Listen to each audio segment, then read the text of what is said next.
Hello. Hello, I'm Van from Catfish and the Bottlemen. Cool. How are you doing?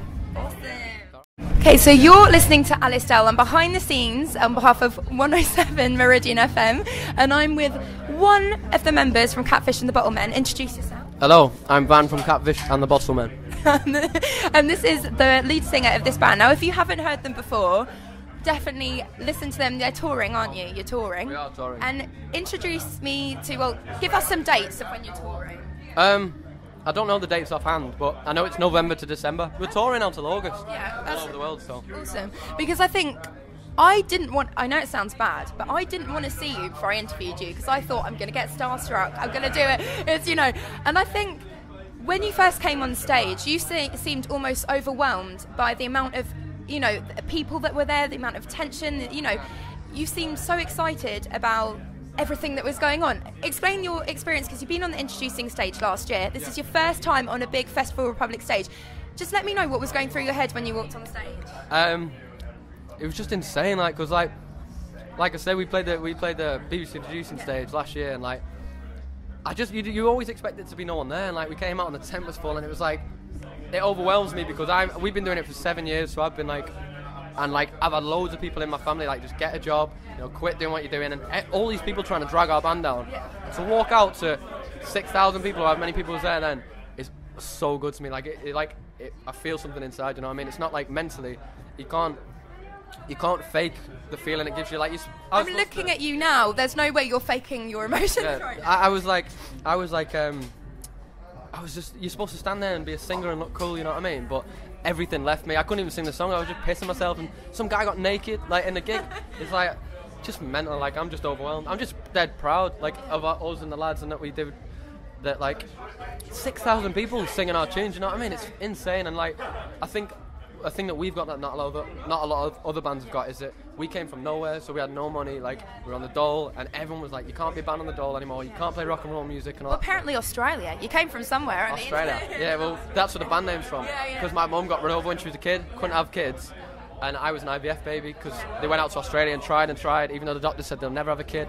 And then they had me, and then my dad gave me mum that awesome. For having me, and then I get to give his to my wife, and then our daughter all. That's brilliant. So, there's one thing that I've seen about your band that I haven't seen with many. It's the rapport you seem to have with the fans and the people that come to see you, because you were there as much as this was your opportunity to show everyone what you're made of. This is our band. We're here. We're on the big stage. You still had the time to speak to the fans, speak to people that you recognised from gigs before. Yeah. So it shows that obviously you guys, you're still you're doing your thing. You've obviously got a lot bigger than you have been in the past. You're doing this big stage at Reading, but at the same time you're taking time to appreciate your fans, which I thought was really, really good. And you said that there was a boy who you were asking to get naked. Tell me a little about. Is this a fan from a gig before? Well, I met him today, and he was like, if you give me a shout out in the crowd, I promise I'll get naked. I was like, all right, that's pretty easy for me, you know what I mean? And then I had to find him, and I spent the whole gig looking for him, and I spotted him, and I went, there he is, and he tried to duck and run, whenever, and then everyone started cheering, so then he got up and he did it, fair play to him. He's just come backstage here, it's amazing. But the thing is, we're normal. See that guy there with the headband? Yeah. He's just walked out. He's my best mate. Yeah. So we're just normal lads. Yeah. We used to live off £8 a day. And we sit and play FIFA, and we're just normal. Sounds like most boys that I know. Do you know what I mean though? But we're normal people, so this is overwhelming. When people walk on there, you see all these other bands at the festival. Yeah. They're all rock stars. You know what I mean? Yeah. They're all come from different backgrounds, and they're all already had. They don't.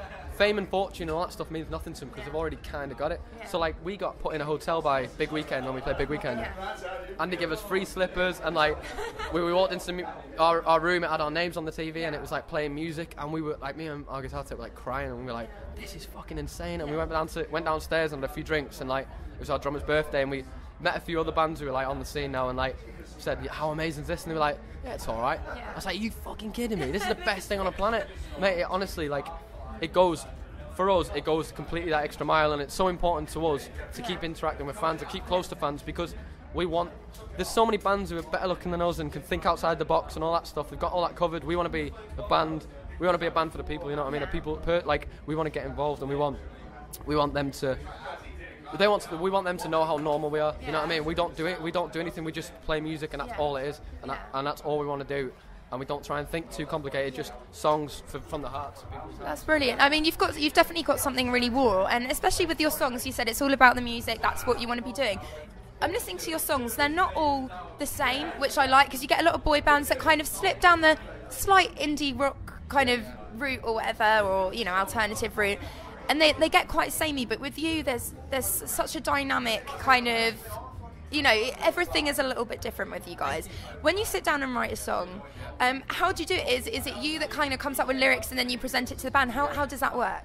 Well, I always think, like, are 60,000 people going to put their arms around each other and sing this? Are people going to have sex in a car to this? Are people going to have their, like, someone emailed me yesterday saying they had their last date before they get married, which is this weekend. Yeah.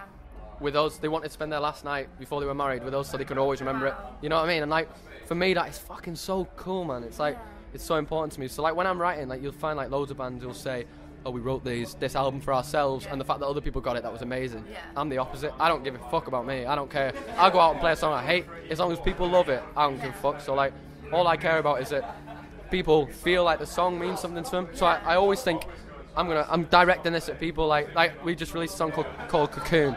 That's my favourite tune. It's like, it's basically about being in love with somebody or something so much that when people like say you're with a girl and her best friends are like, he's a dickhead, get rid of him, or anything like that, or like people that you're in a job that you like and people are like, get a real job, you know what I mean? And it's like, fuck that, no, it's about me and you, and it's about being true to yourself and fuck the rest of the world, you know what I mean? So it's like, I want our band to be for people who are just like, you know what, fuck that, you go watch your bands, we want these, you know what I mean? And anybody who gets into our band, that's who I want to be with. And if we fail tomorrow, or I get run over, or we don't sell an album, I couldn't give a fuck. I'm not asked about charts, I've never had money, don't ever want it, don't care. If I get it, I'll just give it away. You know what I mean? Well, it's interesting. I don't know whether this is going to buzz you up a little bit more, but I friendly with someone who organises, who plays the main stage at Glastonbury, and he came to Redfest to see you. Really? Yes. Wow. There's people that are organising some of the biggest stages around these festivals, and they have sat down and said, not interested in anyone else really, want to come and see you. And I think, I will talk to you a lot about about that after the interview, because I'm sure you're entitled to know. But it's, even from me, who I've heard your name, I've seen you, and I kind of wanted to think, right, these boys, they know what they're doing. I want to see how they go about this, what's their route going to be, and I think you're doing it exactly the right way. You're interactive with your fans, you're down to earth, you're not pricks, you're not wasting your money on, right, normal pricks, you're boys, We just don't want to fuck about. All we want to do is make music for people. We ain't asked about anything else. We don't want to be on the front of magazines, we don't want to do videos, all we want to do is resonate with people, that's it. And I want to be the biggest thing on the planet, you know what I mean? And it drives me mad that some bands are sat there going, oh, I don't want to play stadiums in case we sell out. I'll fucking do it. If you don't want the stadiums, I'll sell out, you know what I mean? So what annoys me as well about the music industry, and I think it's kind of a known factor, so you've got people who are in the UK top 40 singing songs that are made on computers with the words, I got you, babe, babe, babe, all of this stuff, and I'm like, no, there's boys like this, there's acts like this that deserve to be. But so you obviously, I reckon you will be in that chart. I mean, your albums and stuff have been, quite high up, and I've seen the adverts on Spotify and everything there. So those people that you're talking about make music, I don't mind that music, but it's like, it's good because we're bands like us. Or us, like, we're out to destroy bands like that, and they're out to destroy us, and like, if we kind of your fresh meat to kind of not in a way that we want to ruin anyone's career or anything, but I mean, that's what you got to do. People are there like yourself who are going, all these shit bands on the radio, I want to listen to these. We're for people like you, you know what I mean? And the people who are like, who are like listening to us and going, this shit, they shouldn't be on the radio, I want to listen to that baby tune or whatever you want about. Like, so that's my little made up UK top 40s. That's the way it is though, but it's like, well, I can't say anything, I'm just fucking buzzing. So I get the impression that you're, very ecstatic about where you are now, and you're just taking it as it comes, and I see that with you. But let's say you've got 3 years ahead of you to, well, obviously I'm sure you've got a lot more than 3 years. Let me phrase this a different way. In 3 years, what do you want to achieve in the next 3 years? What are kind of your main aims, or are you just taking it as it comes? 3 years. I want to be the biggest thing that we can. I want to be as best and as good and as big as we can possibly be. I don't want to say no to anything. Like, any opportunity, if someone wants to put us on a tampon advert or mayonnaise advert, I'm like, yes, man. Like when I was a kid, because like people are like, no, I don't want my music on that. But to me, I was like, there's a million people there waiting to hear that. You know what I mean? So I just want to be as big as it gets. I want to propose to my girlfriend. I want to fall in love, have a kid. My main thing in life is to have a good family. You know what I mean? And my kid and that. So like, I'm not that. Like if we get ruined tomorrow, like I say, that ain't my goal. I just want to make everyone around me proud. You know what I mean? Have a nice little baby and just love him. I like look after my kid all the time. So like my main goal is that. So in 3 years, I just want to fucking. Yeah. I just want to do the music thing, but also have the happy family sort of side, and just the normal life as well as the music. Like, because to me, like it's not that big a deal. It's just music. So I just want to touch people and like make people feel insane. Yeah. And then I want people to just go, they were fucking awesome. You know what I mean? And just give a shit about us. And when we disappear, I want them to be like, I'm gutted they're not around anymore. There's no bands anymore. You just give it some. Yeah. You know what I mean? From the heart. There's no. Even Queen, people might hate Queen, but they are passed down to generations. I wasn't even, my little brother wasn't even alive when Freddie Mercury was trotting around, and he's still listening. He's doing his covers of his music for GCSE. Do you know what I mean? Yeah, I want to just put something down that means something special to people. So like when all these bands are scared of saying, I want to be the biggest thing on the planet, I don't want to be mainstream, I don't want to do that. I want it all. I want everything. I want to be chased up the street. I want all the money, not because I want to be rich, but so I can fucking finally afford to take my mum and dad for a dinner, you know what I mean, or steak or something. Because we've had nothing, like I said, like we've been living on £8 a week for the last 3 years, like, and that's even with the deal.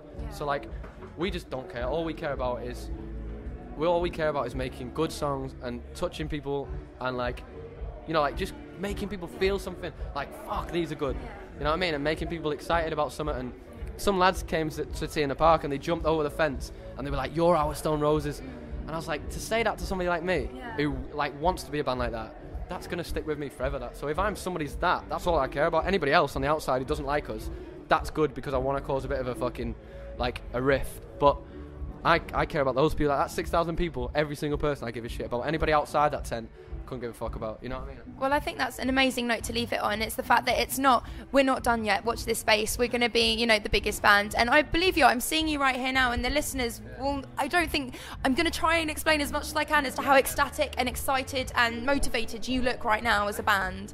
And I'm, even when you're a bit, you caught your head on the mic. Oh dear. Is it all right? Yeah. No, but I ain't asked about being like. I want to be the biggest band on the planet, but I'm not saying that we are going to be. Like, with motivation like you've got, I think anything is possible. Yeah, like I don't believe in talent. I don't believe John Lennon was born with a gift. I think one day he couldn't play guitar and write songs. Next couple of weeks after he started playing, he could. That's it. And like, if we don't become the biggest band on the planet, it'll be nothing else other than we're not good enough. Yeah. And if we ain't good enough, then I'm fine. You know what I mean? I won't be going, that's because fucking, guitar music's dead or anything like that. Anybody who says rock and roll's dead are people who just don't believe in it enough. You know what I mean? Like, so if we don't become the biggest band in the world, I couldn't care. You can deal with it because you're enjoying everything I could. You know what I mean? I couldn't give it any more than I give it. And the only reason why we won't be the biggest band in the world is if we're not good enough. And if we ain't good enough, then that's it. I'll go and have a family and, Well, I think, mate, by looking at that crowd that you just got after only playing an introducing stage at Reading before, I mean, you are, hug it out. I love you too, and I love your music. And it's just, it's not me being a bumlick. I would happily hit, that's a Surrey word. Hit. No, I'd happily hit it. If I didn't like your music, I would happily say perhaps it's not my style, but I've gone from I didn't want to see your sex. I didn't want to be hyped up just like you are right now. I didn't want to be overexcited and starstruck, but I am, and it's I think I'm quite a critic in the sense that if I don't like something, I won't listen to it. If I do, I will. And you've got Cocoon, which has just been released. Yeah. And so where can people find that? Just iTunes and stuff? Everywhere. It's going to be everywhere. But look in your face. There's no getting away from it. How mad is it though? Like, people get so serious about music and everything else. It's just fucking music, and it's about you feeling like you feel now and me feeling like I feel. All it matters is that getting people this feeling. Yeah, like they cut our set off, like, I don't know if you noticed, like the last minute or something. They cut our sound because we ran over a bit because they were running late. Yeah. And it was like, at the end of the day, all that matters to the people in the crowd is that they have one of the best days of their lives, you know what I mean? And all I want to do is make people's day is the best day. Like, go down in history when they're 40, go, remember when we went to see Catfish and they were fucking insane. I'm now begging everyone to come and see Catfish and the Bottlemen, because the enthusiasm on your face right now just shows that there's only positive things ahead. Hug it out. Oh, this is like the best fucking interview. I've done. I fucking love This it. touch us, like Enemy and that, they won't fucking touch us because we ain't cool. We're just like, because they didn't discover us. We've been about 7 years and they knocked us back every year. And they used to fucking hate Oasis, and I love that. Yeah. They hate us, and like, they're But fucking... I don't think they will from now on. No, I bet they will. I bet you'll never see us. You'll only ever see us in there for bad shit. You'll Like- see us on. Well, Meridian FM will be playing you. So right, I'm gonna have to cut this short. But thank you so much, and I'm glad you're loving every minute I'm of loving it. every minute. There's nothing better, you know what I mean? It's the best thing in the world. It's the best thing in the world. But thank you so much for this welcome. interview, and I hope you have many more interviews to come. Thank you. I'll be doing the circuit.